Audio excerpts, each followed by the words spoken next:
Buenas tardes, chicos. Bienvenidos a nuestra nueva actividad. Gracias por asistir, adaptándonos a todo esto de la utilización de plataformas online. Como decía ahorita, mi nombre es Milcia Uribe y junto a mis compañeros Génesis Estremera, Fernanda Tavera y Joel Núñez somos el nuevo grupo de coordinadores del HCC.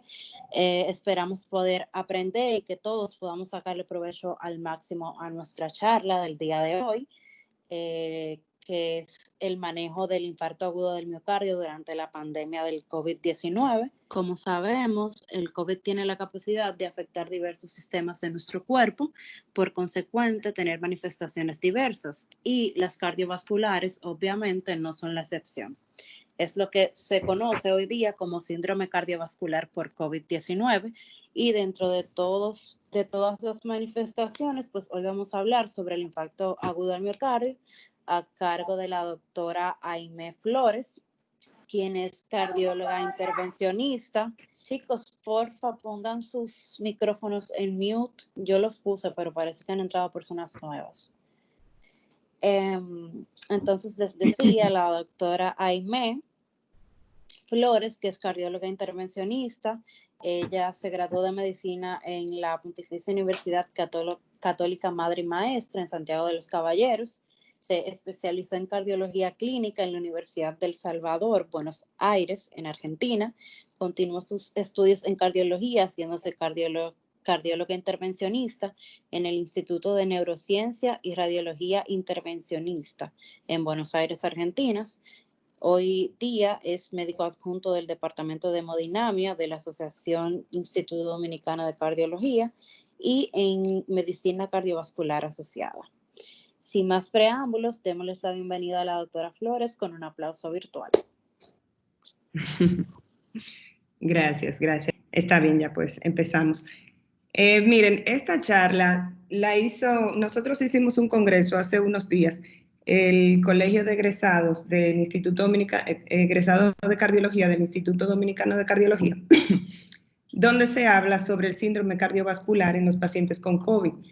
A mí me tocó el tema de manejo del infarto agudo de miocardio durante la pandemia de COVID-19. Cristian me pidió que se la diera a ustedes. Es una charla que realmente está orientada a cardiólogos clínicos e intervencionistas, pero yo voy a tratar de simplificarla lo más posible o hacerla, digamos, lo más entendible posible para ustedes.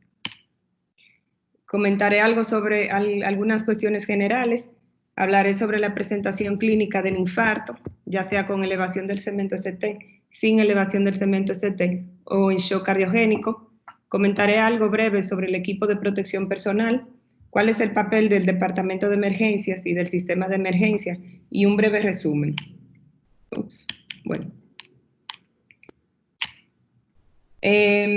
Esta charla se basa en unas guías publicadas en el mes de abril que proveen a los médicos un manejo sistemático del infarto en tiempos de COVID. Nosotros sabemos que esta pandemia actualmente ha azotado, digamos, de una manera muy brusca la humanidad. Hoy en día hay más de 5 millones de habitantes con COVID y tiene una tasa de mortalidad que ronda alrededor del 6%. Esto ha causado una saturación en el sistema de salud, ya sea porque debido a la gran cantidad de pacientes no hay personal suficiente para tratar estos pacientes, no hay un equipo de protección adecuado para enfrentarse a esta enfermedad y proteger a nuestro personal de salud, y hay una saturación de las camas en relación a que no hay camas disponibles, ya sea en UCI o en hospitales en general. Afortunadamente en nuestro país, pues ese no es exactamente el caso. De todas maneras, la tasa de infarto ha caído de manera brusca. Si se compara con estadísticas del año pasado, los infartos hoy en día ha caído en un 40%, pero la muerte súbita ha aumentado comparándose con el año pasado. ¿Qué quiere decir esto? Que no es que los pacientes están teniendo menos infarto, sino que no están acudiendo a emergencia y se están muriendo en su casa. Como lo seguía diciendo, la muerte súbita ha aumentado en relación al año pasado. Esto no quiere decir que la tasa de infarto ha disminuido, sino que los pacientes se están muriendo en su casa. Entonces, de alguna manera tenemos que mostrarle seguridad al paciente de que acuda a emergencias, que no se va a contagiar del virus y que se va a tratar la urgencia en cuestión. Según estadísticas en Estados Unidos, la pandemia seguirá por los próximos 12 a 18 meses. O sea que tenemos que aprender a vivir con esto y resolverle las urgencias a los pacientes.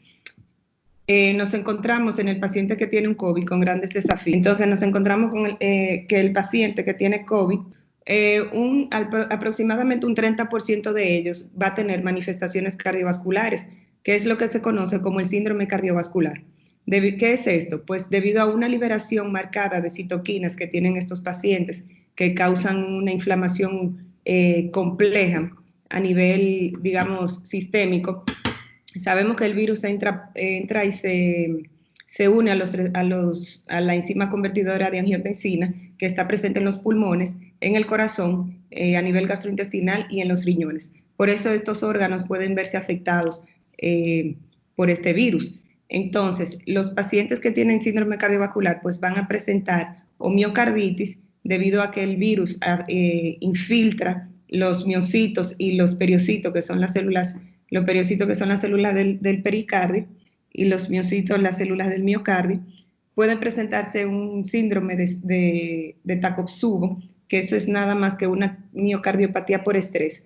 Va a haber una liberación de catecolaminas marcada, entonces va a provocar un estrés parietal a nivel del músculo del corazón, provocando trastornos de contractilidad. Entonces se va a ver un área aquinética, o sea, que no se va a mover la punta del corazón y la cara anterolateral debido a esa liberación excesiva de catecolaminas, y va a haber una área hiperkinética, que es una hipermovilidad de las bases del corazón. El paciente que tiene COVID en un 30% hace manifestaciones cardiovasculares debido a una liberación excesiva de citoquinas que afectan diferentes sistemas, entre este el corazón. Puede provocar una miocarditis por infiltración del virus a la célula miocárdica o a las células del pericardio. Puede provocar una miocardiopatía por estrés, básicamente por una liberación de catecolaminas que causa trastornos de la contractilidad en el ventrículo izquierdo. Puede haber espasmo coronario, que es el cierre abrupto de la arteria coronaria. Sabemos que las arterias coronarias son aquellas que irrigan el músculo cardíaco. Y puede haber una injuria miocárdica porque el virus puede afectar la microcirculación, no el virus, la liberación excesiva de citoquinas puede afectar la microcirculación, pues disminuyendo el flujo a nivel miocárdico. Siguiente. Entonces tenemos que encontrar un balance en lo que es el tratamiento invasivo, dígase a través del cateterismo cardíaco, específicamente para el paciente que cursa con un infarto, y qué seguridad le podemos ofrecer al personal médico que se enfrenta con este tipo de pacientes, y tenemos que minimizar los riesgos de contaminación de la sala de cateterismo cardíaco. Siguiente. Todo eso lleva a un retraso en la reperfusión. Siguiente. Entonces, si tú puedes señalarlo, porque sería bueno, darle un clic. Esto aquí lo que señala es, le dice, dale al siguiente. Ya va. Ok. Que el globito se... Ujú. Exacto. Eso es el paciente que cursa con un infarto, con elevación del segmento ST. Sabemos que el infarto está provocado por un accidente de placa que va a provocar, debido a una placa aterosclerótica, por diferentes fuerzas, pues se rompe esa placa y ocurre lo que es el síndrome coronario agudo, con agregación y adhesión plaquetaria, formando ese tapón plaquetario y luego el coágulo que va a ocluir la arteria en sí y va a cortar el flujo hacia el músculo cardíaco. Esto es lo que provoca el infarto. El tratamiento ideal es el cateterismo cardíaco. Nosotros ingresamos ya sea por la arteria femoral o la radial a través de catéter. Es un procedimiento mínimamente invasivo y el objetivo es destapar la arteria coronaria. Las guías norteamericanas y europeas plantean un tiempo de puerta balón de 60 minutos. ¿Qué es el tiempo puerta balón? En el momento que el paciente llega a emergencia, o sea, es el tiempo que se calcula en el momento que el paciente llega a emergencia y se le destapa la arteria. Si en este tiempo, lo ideal en que el paciente llegue a emergencia y se le destape la arteria es que pase 1 hora. ¿sí? Porque cada minuto que pasa es músculo cardíaco que se está muriendo. Y en el infarto el tiempo es oro. Y por cada 30 minutos que el paciente no se revasculariza, que no se le destapa esa arteria, pues aumenta la mortalidad al año en un 7.5%. Entonces, en condiciones normales, fuera de COVID, tenemos que destaparle la arteria dentro de los primeros 60 minutos, pero ya en esta pandemia, pues es más flexible debido a las alteraciones electrocardiográficas que presenta, que muchas veces son inespecíficas, y se acepta un tiempo por tabalón de 90 minutos. En relación a la angioplastía de múltiples vasos, pues a esto se refiere que el paciente que cursa con un infarto, lo ideal es tratarle la arteria que le está provocando ese infarto, a pesar de que hayan otras arterias que tengan enfermedad. No se tratan en el momento todas las arterias que se están tapando, solo la responsable del infarto. ¿Por qué no se tratan todas? Porque esto aumenta a que hayan más complicaciones y sobre todo aquellas del vaso que no era culpable del infarto, a que haya nefropatía por contraste. Esto es que nosotros utilizamos un contraste yodado que puede dañar el riñón si se usa de manera excesiva y el paciente hace una insuficiencia renal aguda. Entonces, al angioplastiar solo el vaso culpable, pues limitamos esa complicación. Y otra cosa es que el paciente que cursa con un infarto, muchas veces hay un componente vasoconstrictor marcado y aquellas arterias que tienen unas lesiones, nosotros podemos sobreestimarlas y verla más severa de lo normal. Y cuando hacemos el cateterismo después del infarto, pues nos damos cuenta que esas lesiones que eran significativas realmente no lo son y que en el momento del infarto tenían ese componente vasoconstrictor que las hacía ver pues más severas de la cuenta. Entonces, angioplastia es solamente un único vaso. Pero en tiempos de COVID se prefiere angioplastiar. Angioplastia es, eso como ven ahí en la figurita, la lesión, se mete un balón, se dilata la arteria y se implanta un stent que permite, destapa la arteria y permite el paso de sangre hacia el miocardio.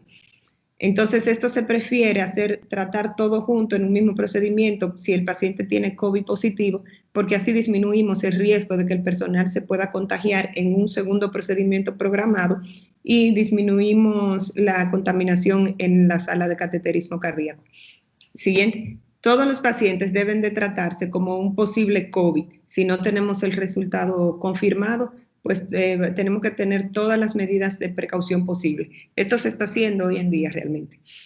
En la siguiente imagen, pues vemos una interacción entre el emergencia y el personal de cateterismo cardíaco.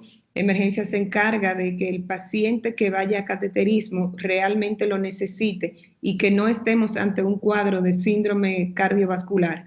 Porque, ¿qué pasa? El paciente que tiene una miocarditis puede presentar elevación del cemento ST. El paciente que tiene un síndrome de Takotsubo o espasmo coronario también puede presentar elevación del cemento ST. Entonces, existen algunas diferencias específicas que nos hacen orientar ante qué cuadro estamos. Y en la siguiente imagen, pues habla de la fibrinolisis.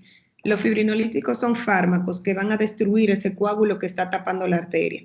Se usan si la angioplastía no está disponible, o sea, si el paciente llega a un centro donde no hay cateterismo cardíaco, entonces le damos medicamentos, en este caso fibrinolíticos.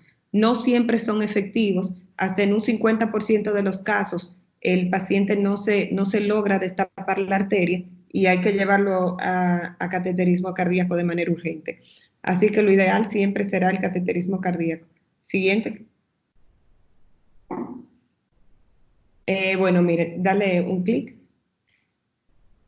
Lo ideal es que el paciente que llegue a emergencia con elevación del cemento ST nosotros tengamos por lo menos el test rápido para COVID, pero esto no es posible en la mayoría de los centros de nuestro país. Así que todos los pacientes, como ven en el cuadrito amarillo, se van a tratar como un posible COVID. Si las alteraciones electrocardiográficas y la clínica del paciente sugieren que estamos ante un infarto, lo pasamos a angioplastía primaria inmediatamente. Pero si el paciente tiene COVID positivo, ahí tenemos que hacer diagnóstico diferencial con el síndrome cardiovascular. Si los síntomas y el electro son consistentes en que el paciente tiene un infarto agudo de miocardio, lo pasamos directamente a cateterismo cardíaco. Pero si tenemos dudas, en algunos países se hace el point of care ultrasound. Eso es que se le va a colocar, se descarga una aplicación en el celular y se le conecta un transductor al celular y nosotros podemos hacerle un ecocardiograma a grandes rasgos al paciente y ver si tiene trastornos de contractilidad parietal, o sea, el músculo se va a mover menos cuando le está llegando menos sangre de lo normal. Si esos trastornos de contractilidad parietal coinciden con las alteraciones electrocardiográficas, lo más probable es que estemos ante una oclusión aguda de la arteria. Pero si esos trastornos, pero si no coinciden o lo tiene trastorno de contractilidad de manera global, una hipoquinesia global como ocurre en la miocarditis, entonces puede ser que no estemos ante una oclusión aguda. No es necesario hacerle el cateterismo al paciente, ¿sí? Y muchas veces llevamos a los pacientes a cateterismo cuando tienen miocarditis o un síndrome de Takotsubo y nos encontramos con las arterias coronarias que no tienen lesiones, entonces no tuvo sentido el cateterismo. Si tenemos dudas de ante qué cuadro estamos, pues le hacemos un ecocardiograma, hay que hacerle electrocardiogramas seriados y lo mismo, considerar los diagnósticos diferenciales. Si a pesar de esto todavía tenemos dudas, entonces tenemos que hacerle una angiotomografía coronaria. La angiotomografía coronaria, pues es una tomografía de las arterias del corazón y ahí nosotros podemos ver si hay alguna obstruida. Y si no tenemos disponible esto, pues lo pasamos directamente a cateterismo cardíaco. Nos aseguramos de que el paciente necesite el procedimiento porque vaya a tener una oclusión aguda. Por eso es que tenemos que hacer un diagnóstico minucioso. Si no, entonces no le hacemos el cateterismo porque puede ser que estemos ante una miocarditis o un síndrome de Takotsubo o espasmo coronario. Siguiente. No todos los pacientes presentan beneficio, obviamente, del cateterismo cardíaco. Están aquellos que tienen una descompensación pulmonar severa por un síndrome de distrés respiratorio o aquellos que tienen una neumonía que necesitan intubación endotraqueal. Entonces ahí hay que individualizar cada paciente y determinar cuál es la mejor estrategia a seguir. Siguiente. Esto es importante porque, miren, el paciente, no todos los hospitales en nuestro país tienen sala de cateterismo cardíaco. Realmente existen alrededor de 15 hospitales a nivel nacional que tienen cateterismo. Y últimamente, en los últimos años, pues se han añadido más, pero antes había muy pocas salas de cateterismo a nivel nacional. Entonces, cuando el paciente llega, dale un clic a un centro donde no hay cateterismo disponible, por ejemplo, en Marcelino Vélez. Si nosotros podemos derivar ese paciente al instituto, por ejemplo, que está ahí cerquita, dentro de las próximas 2 horas se le va a destapar la arteria. Si recibes al paciente y tienes la seguridad de que llegó al Marcelino Vélez y dentro de las próximas 2 horas ese paciente va a tener su arteria destapada en el instituto, entonces tú lo mandas inmediatamente y no le das fibrinolíticos. Pero si no tienes la seguridad, si el paciente va a durar en el traslado 3 horas, 4 horas en lo que llega la ambulancia y todo eso, y el seguro te aprueba, etcétera, los familiares buscan el dinero de la ambulancia, si va a pasar más de 2 horas, entonces lo ideal es darle fibrinolíticos, o sea, esos fármacos que mencionamos anteriormente, que van a destruir ese coágulo, aunque no siempre son efectivos. Si nosotros tratamos al paciente como un posible COVID, como ven ahí en la línea amarilla, si llega a un centro donde no hay cateterismo, pues se le hace fibrinólisis primaria. Si lo podemos derivar dentro de las 2 horas, le hacemos la angioplastia primaria.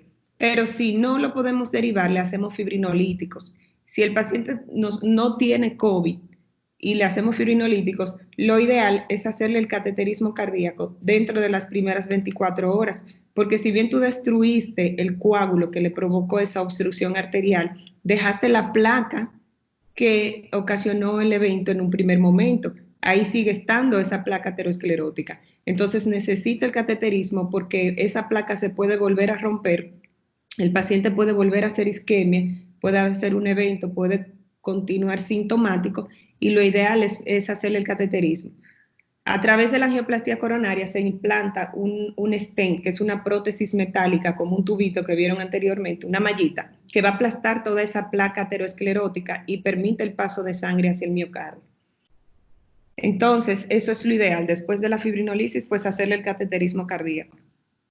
Si el paciente, como vemos en la línea roja, es COVID positivo, lo ideal es, en este caso, la angioplastia primaria, que es el implante de stent, no se recomienda realmente. Lo que hay que hacerle es fibrinolítico si el paciente es COVID positivo. Y si esa fibrinolisis fue exitosa, si el paciente tiene criterios de reperfusión positivos, o sea, si le disminuyó el segmento ST, si le calmó el dolor, entonces se estabiliza, se egresa y se planearía el cateterismo cardíaco de manera ambulatoria. Todo esto para disminuir la exposición del personal a un paciente con COVID.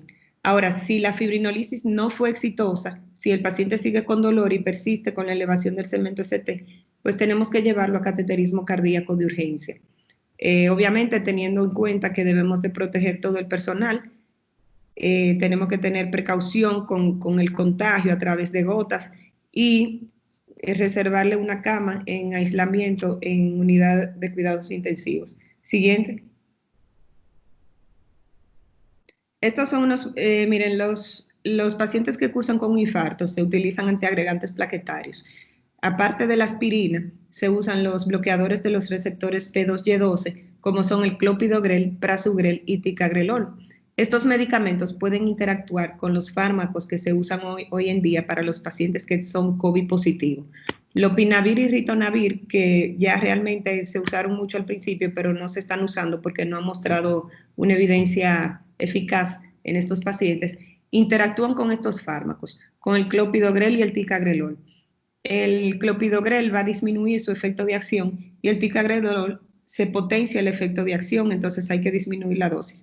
Si se potencia el efecto de acción, va a provocar sangrados porque es un antiagregante plaquetario. Y el clopidogrel, si disminuye su efecto de acción, va a favorecer a la trombosis porque no está cumpliendo con la antiagregación plaquetaria. Entonces, lo ideal es darle prasugrel, que es un fármaco bloqueador de los receptores P2Y12, junto con la aspirina, pues es lo que se debería de usar en el momento agudo del infarto del paciente que está con estos medicamentos.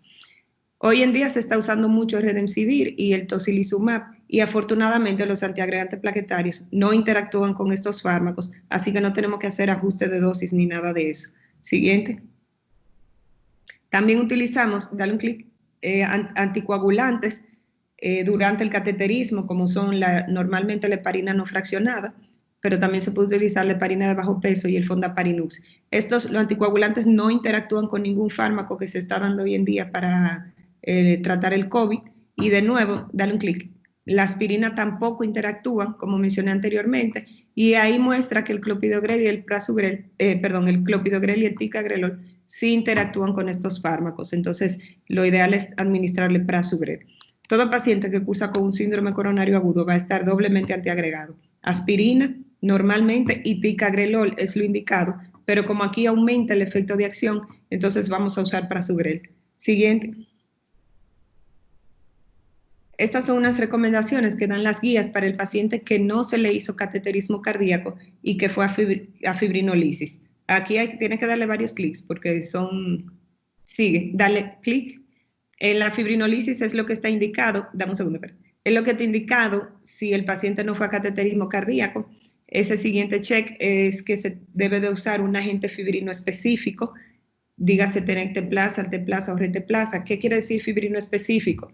Como vas a destruir los coágulos, este va a ir directamente al sitio donde se está produciendo el accidente trombótico, ¿sí? Hay otros fármacos que no son fibrino específicos que te anticoagulan de manera general y pueden provocarte sangrados, como es el caso de la streptoquinasa, que hoy en día todavía se sigue usando porque es sumamente económica. Los otros agentes fibrino específicos pues son mucho más costosos y no están disponibles en todos los centros. Lo que tienen comúnmente es la streptoquinasa. Siguiente. La aspirina nuevamente es lo que está indicado. Si hacemos fibrinolíticos, entonces aquí tenemos que darle clopidogrel, ¿sigue? Y tenemos que antiagregar al paciente con dos fármacos, aspirina y clopidogrel, durante un año, ¿sigue?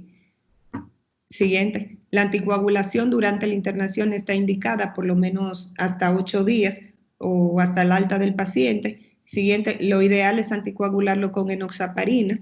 Siguiente, y si el paciente recibe streptoquinasa, que es un fibrinolítico no específico, pues tenemos que anticoagularlo con fondaparinux para disminuir los riesgos de sangrado.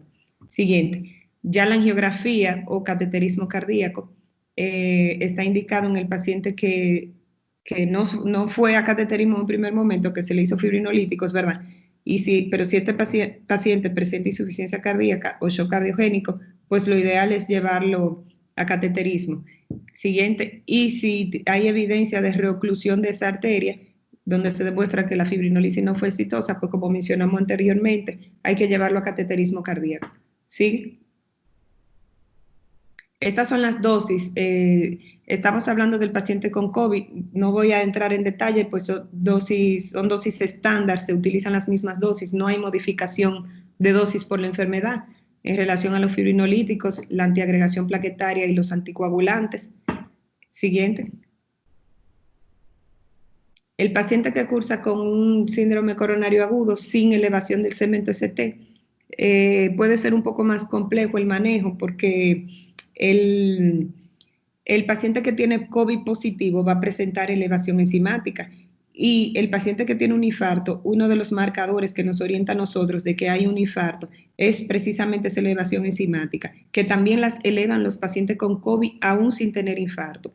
Las enzimas se elevan porque hay un daño miocárdico, ¿sí? Se liberan troponinas, CPKMB, mioglobinas, el péptido natriurético cerebral, todos esos marcadores se elevan en el infarto y también se van a elevar en el paciente que tiene COVID porque hay una injuria miocárdica debido a esa liberación excesiva de citoquinas. Eso lo podemos ver, esa elevación enzimática, no solo en los pacientes con infarto, sino en lo mismo que hemos mencionado anteriormente, miocarditis, cardiomiopatía por estrés, espasmo coronario, el paciente que tiene fallo de ventrículo derecho y un infarto tipo 2, o sea, secundario. Siguiente, el tratamiento en estos pacientes, en vez de llevarlo a cateterismo, no, déjalo ahí también, en vez de llevarlo a cateterismo, es medicamentos, antiagregación y anticoagulación, porque no estamos seguros si esa elevación enzimática es por o esos trastornos del electro sea por un evento aterosclerótico, por obstrucción de la arteria, sino por esas enfermedades mencionadas anteriormente. El ecocardiograma no está indicado de rutina en los pacientes que tienen una elevación enzimática leve a moderada.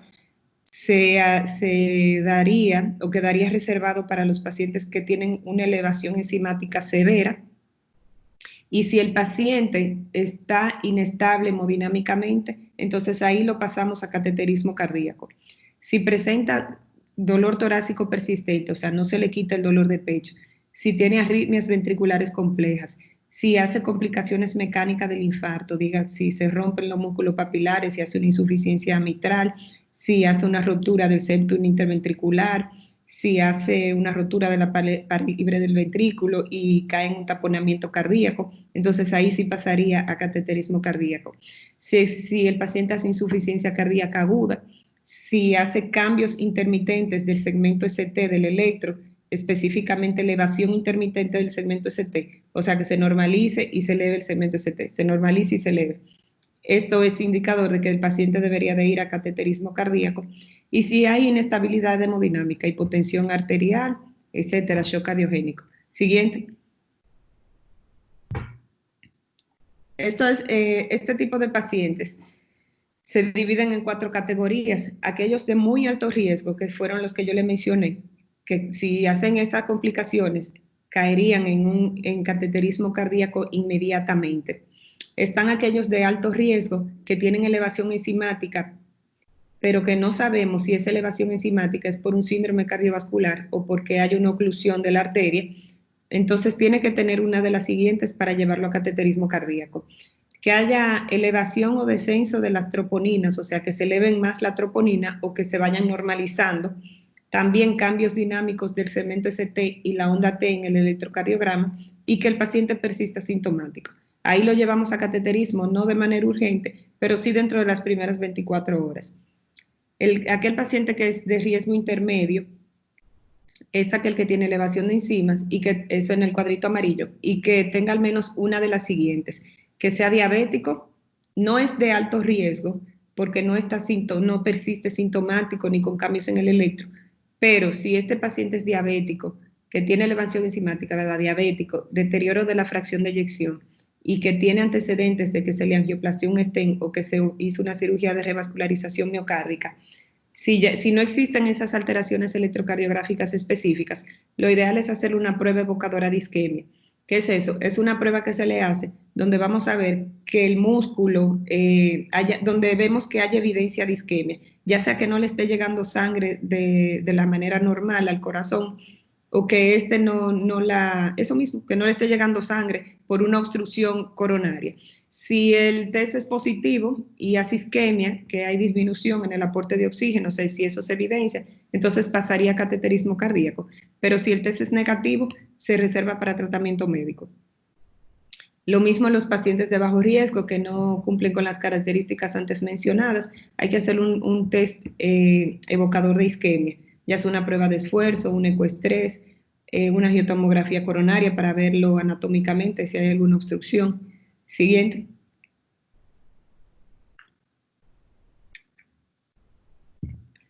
Entonces, ese era el paciente con no ST que tiene COVID positivo, que puede simular que estamos ante un infarto, pero realmente no lo estamos.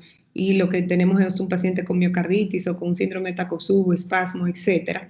Pero aquel paciente que no tenemos un test positivo de COVID, debemos de realizarle tratamiento médico y hacerle la angioplastía coronaria. La angioplastía coronaria se indica en el paciente con un no ST dentro de las primeras 24 a 72 horas. De acuerdo a la estabilidad del paciente, uno decide hacerlo antes. Si el paciente es diabético, tiene mayor de 75 años, tiene elevación enzimática, tiene un score de Grace más de 140. El score de Grace es un puntaje que nosotros utilizamos que predice la mortalidad intrahospitalaria y a los 6 meses.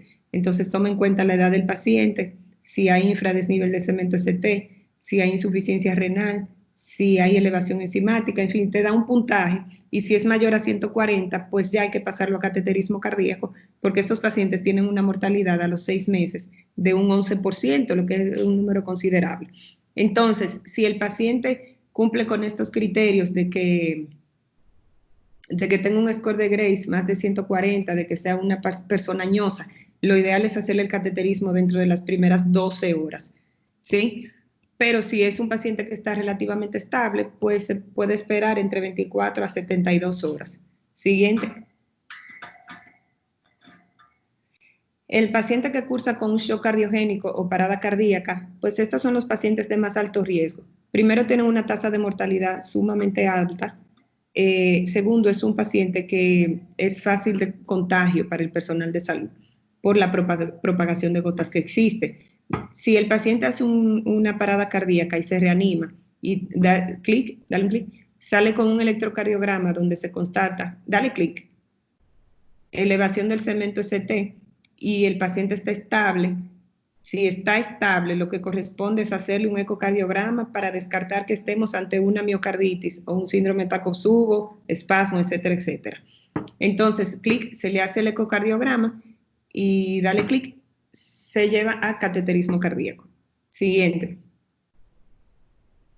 Si el paciente sale con un infradesnivel del cemento ST, como podemos ver ahí en el electrocardiograma, si está hemodinámicamente inestable, con disminución de la presión arterial, bradicárdico, lo llevamos inmediatamente a cateterismo cardíaco por la inestabilidad hemodinámica.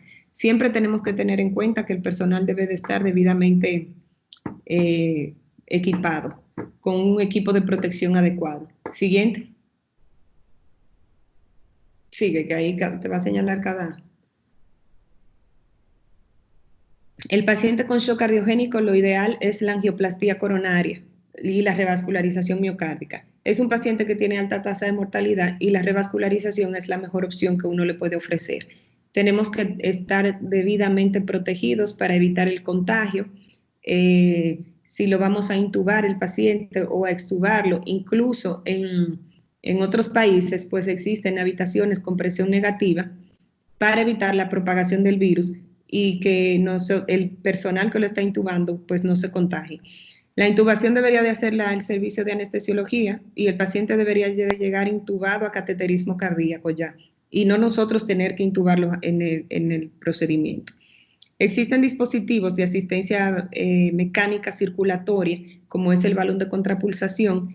El balón de contrapulsación, por ejemplo, es un abordaje arterial, la arteria femoral, o sea, básicamente es un dispositivo que te va a ayudar. Nosotros le entramos un balón que se sincroniza con el ciclo cardíaco y lo posicionamos después de la subclavia en la aorta y te va a ayudar a estabilizar el paciente y que aumente el riego sanguíneo de las arterias coronarias. Sí, pero eso no se usa en tiempos de COVID. Lo que está recomendado es el ECMO, que es la membrana de oxigenación extracorpórea, aunque a través de esto pues no hay suficiente data. ECMO, porque también estos pacientes tienen un cuadro respiratorio marcado. Siguiente. Ya estamos finalizando, pues, de nuevo, todo personal médico que interactúa con los pacientes hoy en día, sean COVID positivo o no, deben de tener un equipo de protección personal. Lo ideal es que los centros de salud dispongan por lo menos del test rápido para COVID. Se deben usar mascarillas para los pacientes y para el personal de salud. A los pacientes también se le ponen mascarillas.